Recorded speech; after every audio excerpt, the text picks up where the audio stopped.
Okay, ಇದೊಂದು last question ಏನಂತಂದ್ರೆ ತ್ರಿವಿಕ್ರಮ್ ಮತ್ತೆ ಭವ್ಯ ಅವ್ರ ಬಗ್ಗೆ ಅವ್ರು ನಿಮ್ ಜೊತೆ ತುಂಬಾ ಕ್ಲೋಸ್ ಆಗಿದ್ರು. ನೀವು 3 ಜನ ತುಂಬಾ ಕ್ಲೋಸ್ ಫ್ರೆಂಡ್ಸ್ ಇದ್ರಿ. ಬಟ್ ಅವರಿಬ್ರು ಮಧ್ಯದಲ್ಲಿ ಯಾರಿಗಾದ್ರೂ ಆಟಕ್ಕೆ ಡ್ಯಾಮೇಜ್ ಆಗ್ತಿದ್ಯಾ ಅಂತ ಒಬ್ಬರಿಂದ ಒಬ್ಬರಿಗೆ? ಅವರಿಬ್ರು ಆ್ಯಕ್ಚುಲಿ ತುಂಬ ಕ್ಲೋಸ್ ಆ್ಯಂಡ್ ವೆರಿ ಸಪೋರ್ಟಿವ್ ಆಗಿರ್ತಾರೆ ಒಬ್ಬೊಬ್ಬರಿಗೆ. ಸೊ ಭವ್ಯ ಅವರು ಐ ಥಿಂಕ್ ನಾನು ಹೇಳ್ದಂಗೆ ತುಂಬ ಒಂದು ಸಾಫ್ಟ್ ಮನಸ್ಸಿರೋಂಥದ್ದು. ಆಮೇಲೆ ಅವರು ಜಾಸ್ತಿ ಎಲ್ಲರ ಜೊತೆನೂ ಇರ್ತಾರೆ.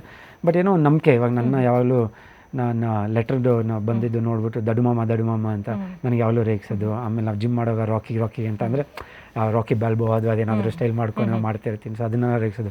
ಲಾಸ್ಟಲ್ಲಿ ನಾನು ಜಿಮ್ಮಿಗೆ ಹೋಗಿ ನಮಸ್ಕಾರ ಮಾಡಿದಾಗ್ಲೂ ಈ ರಾಕಿ ಅಂತ ಪಾಪ ಇದು ಮಾಡಿದ್ರು. ಸೊ ಬಟ್ ಅವರಿಬ್ಬರು ಮಧ್ಯದಲ್ಲಿ ಅದು ಐ ಡೋಂಟ್ ಥಿಂಕ್ ಅದೇನೋ ಒಂದು ಚಿಕ್ಕದೇನೋ ಒಂದು ಆಗೈತೆ. ಬಟ್ ಅದನ್ನು ಐ ಥಿಂಕ್ ಲಾಸ್ಟ್ ಮೂಮೆಂಟಲ್ಲಿ ಆಗಿರೋದು ಇದೆಲ್ಲ. ಇನ್ನೂ ನಾನು ಇದ್ದಿದ್ರೆ ಪ್ರಾಬ್ಲಿ ಅದು ನನಗೆ ಗೊತ್ತಾಗಿರ್ತಿತ್ತು ಆಮೇಲೆ ಅದ್ರ ಬಗ್ಗೆ ಏನೇನು ಆಗೈತೆ ಅಂತ. ಬಟ್ ಐ ಥಿಂಕ್ ಡೆಫಿನೆಟ್ಲಿ ಅವ್ರು ಕ್ಲಿಯರ್ ಮಾಡ್ಕೊತಾರೆ ಆ ಏರು. ಆಮೇಲೆ ಒಂದು ಕ್ವಶನ್ ಬಂತು ಲೈಕ್ ಇವ್ರ ಶ್ಯಾಡೋನಲ್ಲಿ ಎಲ್ಲ ಮಾಡಬೇಕು ಇಲ್ಲ ವಿಕ್ರಮ್ ಇವ್ರದ್ದು ಅಂತ. ಬಟ್ ನನಗೆ ಅದೊಂದು ಜಸ್ಟಿಫಿಕೇಶನ್ ಕೊಟ್ಟೆ. ಐ ಥಿಂಕ್ ಇಬ್ರಿಗೂ ಅವ್ರದ್ದು ಅಗತ್ಯ ಇದ್ದೇ ಇದೆ. ಆ್ಯಂಡ್ ಅದನ್ನು ಕಾಣ್ತಾ ಇದೆ. ವಿಕ್ಕಿ ಇಂಡೈರೆಕ್ಟಾಗಿ like support in the sense ಏನಾದರೂ ಒಂದಿದ್ರೆ ಭವ್ಯನ ಕೇರ್ ಮಾಡೋದಾಗಿರ್ಬೋದು ಇಲ್ಲ ಸಪೋರ್ಟ್ ಫ್ಯಾಕ್ಟರ್ ಆಗಿರ್ಬೋದು ಇದು. ಆಮೇಲೆ Bhavya I think dependency on Vicky like ಈ ಥರ ಇದ್ದರೆ ಹೆಂಗಿರುತ್ತೆ ಇವಾಗ ನಾವು ಎಲ್ಲರ ಜೊತೆ ಒಂದಷ್ಟು ಜನ ಡಿಸ್ಕಸ್ ಮಾಡಿರ್ತೀವಿ. ಈಗ ನಾನು ಏನಾದರೂ ಕೆಲವೊಂದು ಕಡೆ ವಿಕ್ಕಿ ಜೊತೆನೇ ಡಿಸ್ಕಸ್ ಮಾಡ್ತೀನಿ, ಅನುಷಾ ಜೊತೆ ಮಾಡಿರ್ತೀನಿ.